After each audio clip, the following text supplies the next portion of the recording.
we're going to concentrate on making a hidden spine because I don't want to have my stitching come through.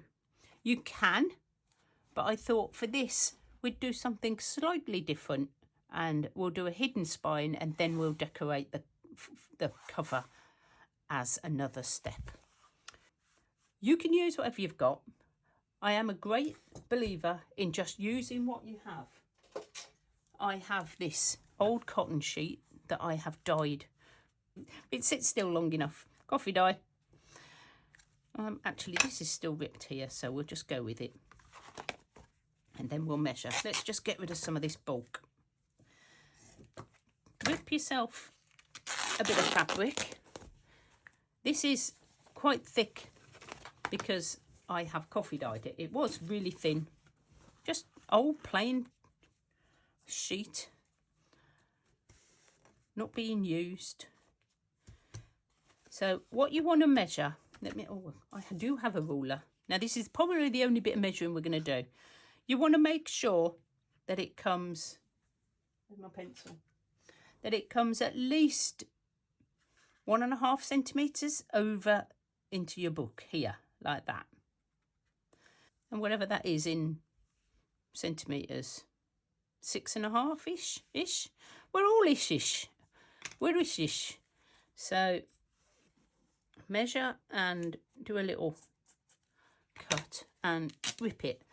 Now, for my journals, I like roughed edges. If you want perfectly straight edges, please go and get your rotary cutters or your fabric scissors, whatever you use to make perfectly straight edges. I prefer this sort of raggedy finish. And this is what we're going to sew our signatures into. So I'm going to show you how I prep them. So I need to measure how big this bit of space is in between here. And I'm looking at 2.5 centimetres or 1 inch.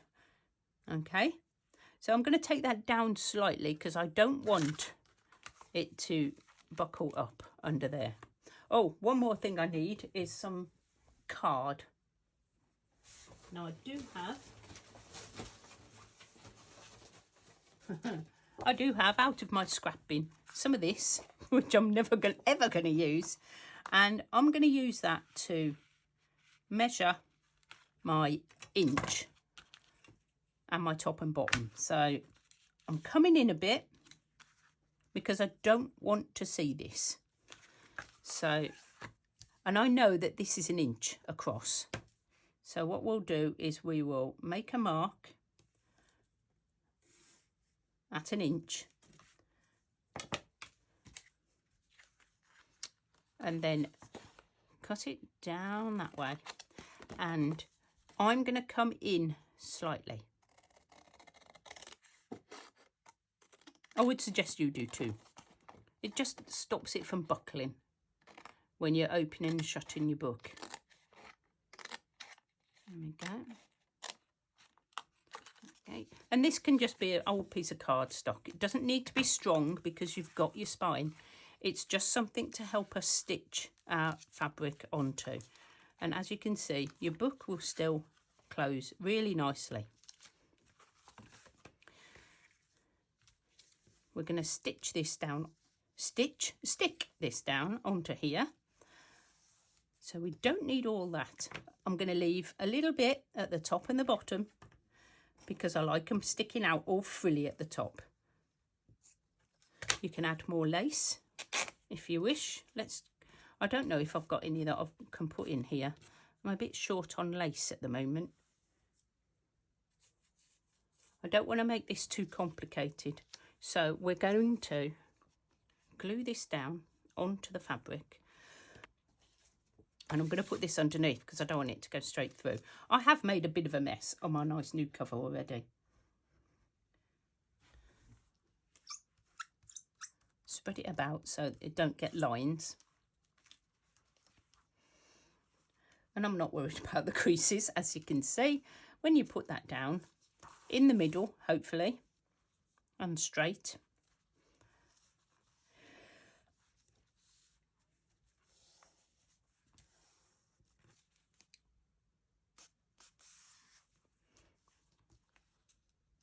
Okay, I've got no glue.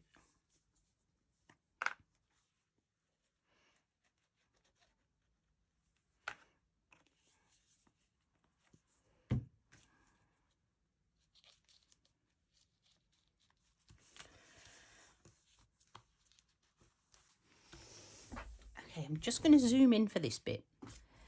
Now, you can be very particular and do all the measuring you like. I'm not.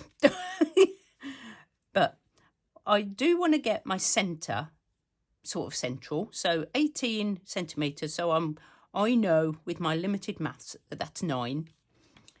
And I want to come in probably maybe 2.5 centimetres from the top and the bottom.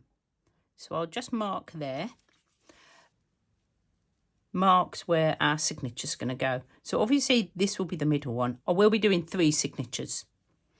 And then I'm just going to come out to either side equally. Like that. Measure to perfection if you wish. So all I'm going to do is pop holes like this. I don't measure. I'm sorry, but it's a junk journal. Okay. So that's where our hole's going to be. And to poke my holes, I use, am I still too far zoomed in or not? Right, I'll just show you this bit, then we'll come back out.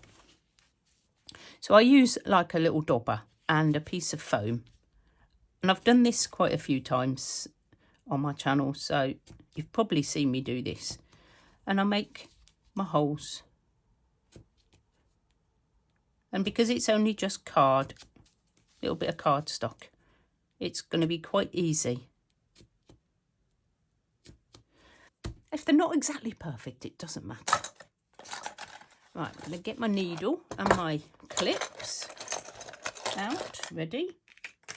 I've got massive, great big paper clips that I use. Got a needle, and today I'm going to be using some of this super cotton, apparently. So we're going to just pop them over there. We're going to pop our signatures together. And these are all the pages that we've got prepped, and don't they look so yummy already? I love them.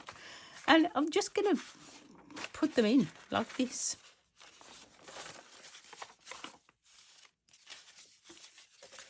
I don't know. I'll put this one in the middle, maybe.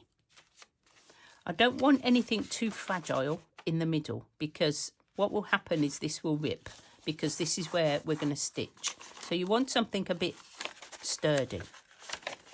That the pink one would be nice.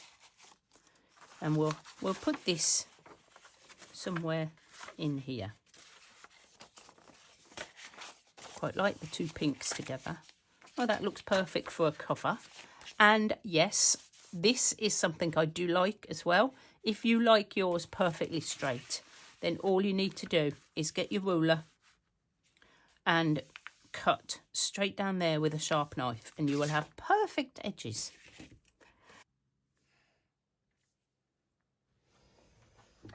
Okay, the next step is to stitch in the signatures. Don't be scared.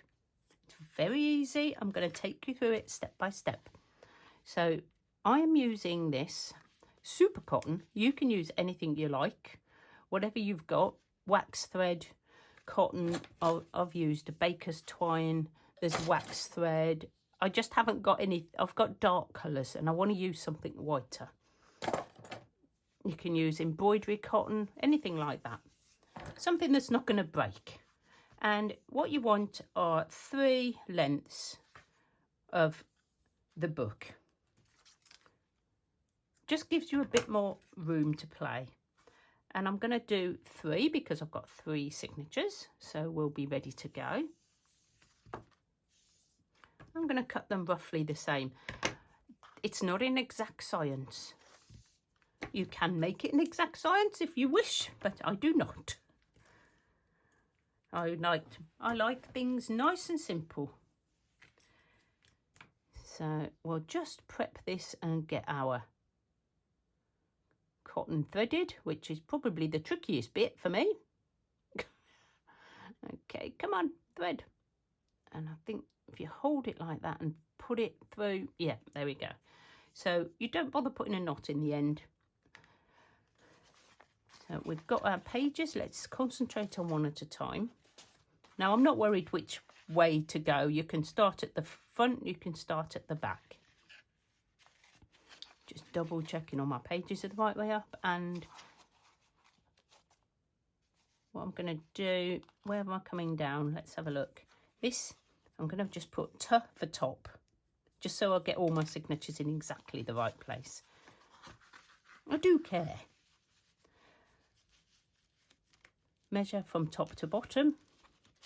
I'm just going to fold the bit of fabric out of the way, okay, and measure my base so that each row of holes I do a little dot like that.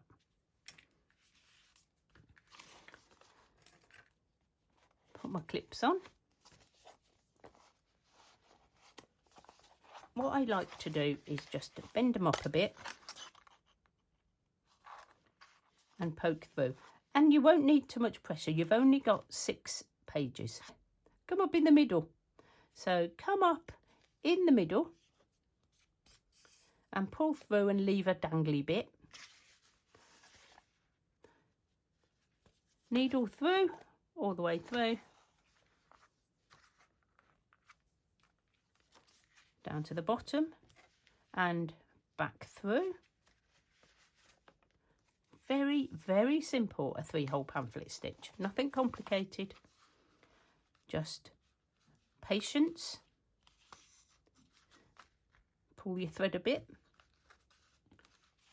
back through the hole that you can't see. This is the tricky one, to get it through in one go.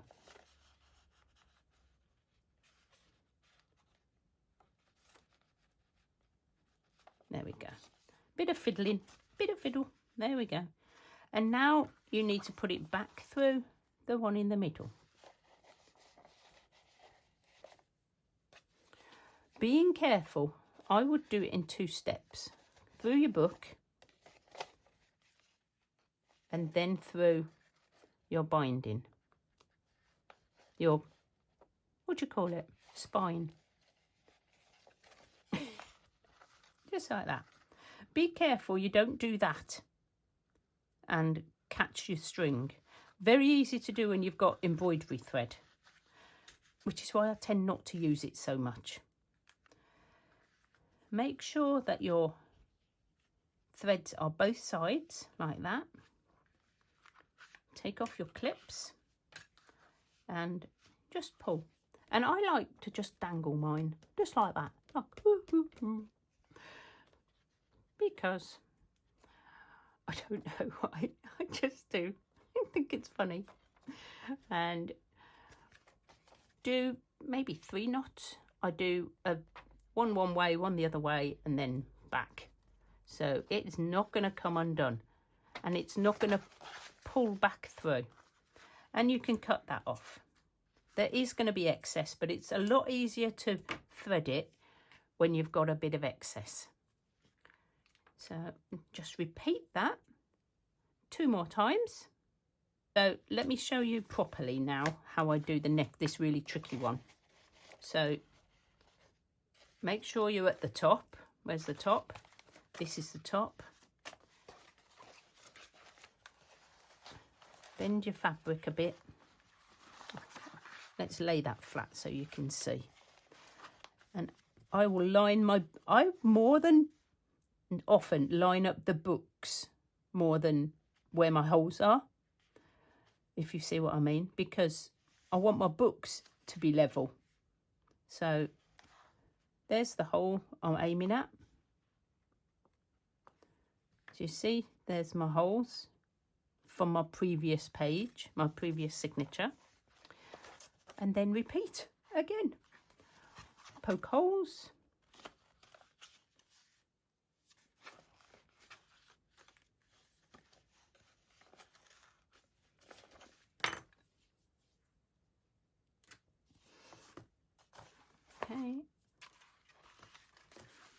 come to the back.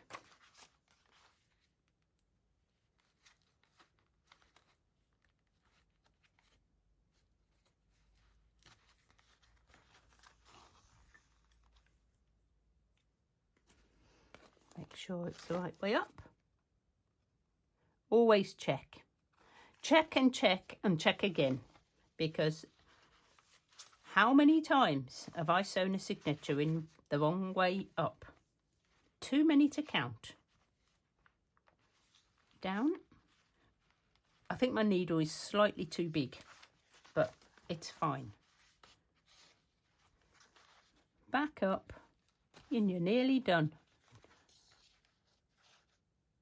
Let's just get a bit of extra cotton. There we go. We're going up. Straight through, and with only a few pages it is so much easier than trying to get all this through a huge amount of pages. You think it's going to be easier, but it isn't really. Okay, and down. Move that over. Double check I haven't caught anything on the way. Come the other side. Take my clips off. Where are they? There.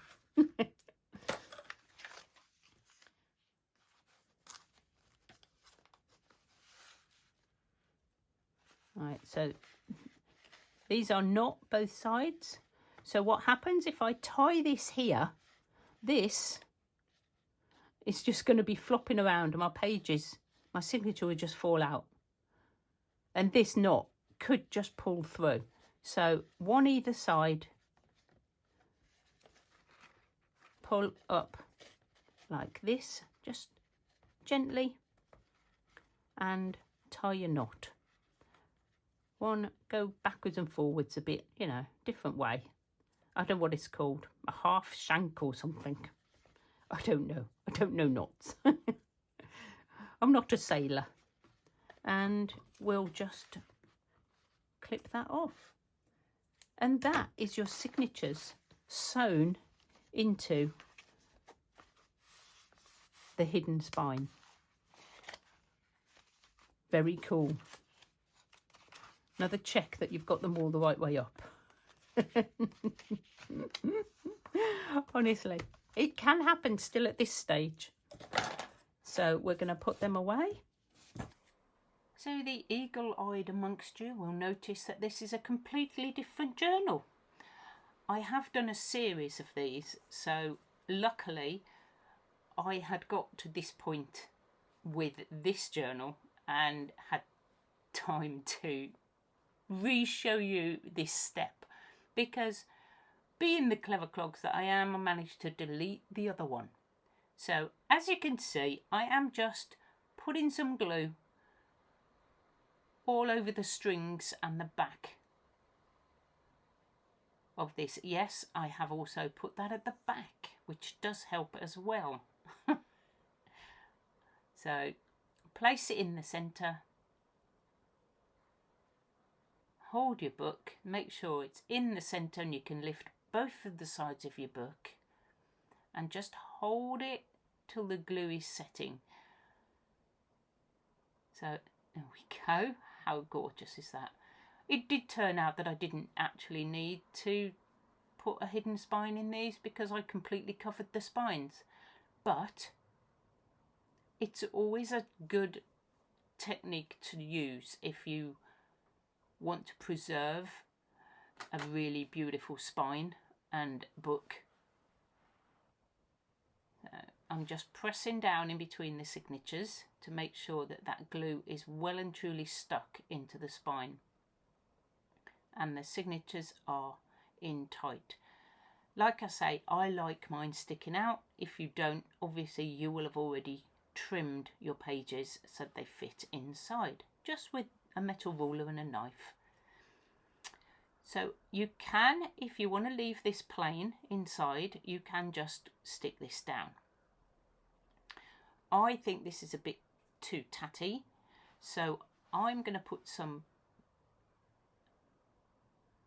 what do you call it? Scrapbook paper. Scrapbook paper.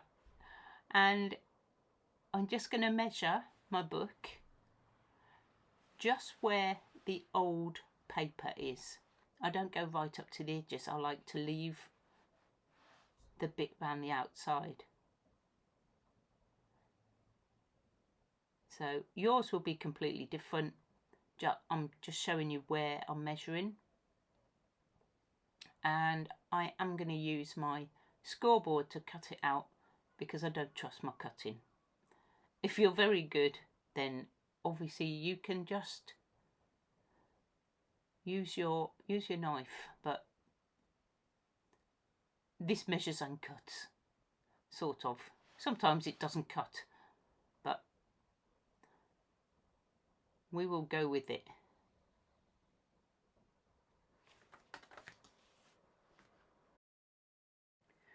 I've jumped ahead a bit, obviously just trimmed the white edges, and now I'm just going to cut my pages down to size, whatever size your pages are. I'm on the centimetres bit, which is at the bottom, and I've got no room, so obviously cut yours to the size of your books, and then just simply glue them down. There we go, easy as that. Then you can choose whatever scrapbook paper matches your journal. You could use book page, music paper, anything you've got. Remember, it's a junk journal, so use your junk. Okay, then Fabri-Tac. I do have a little break in my book, so I'm putting a bit of extra glue there, and this is just going to cover up and seal that little edge. So I always spread my glue out, stops you seeing all the lines that sometimes you get when you're using glue. Up, lift that up, push your fabric down, and that will seal and finish off your hidden spine. I think that looks really cool. So this was the one we were working in, and this is how I finished it off. Exactly the same way, just added more lace. So I hope that this was very useful for you, and obviously just do the back exactly the same. That is how I do my hidden spines. Please let me know if there's any other things that you are struggling with, and I'll try and do a demonstration of those. I'll see you all very soon, guys. Bye for now.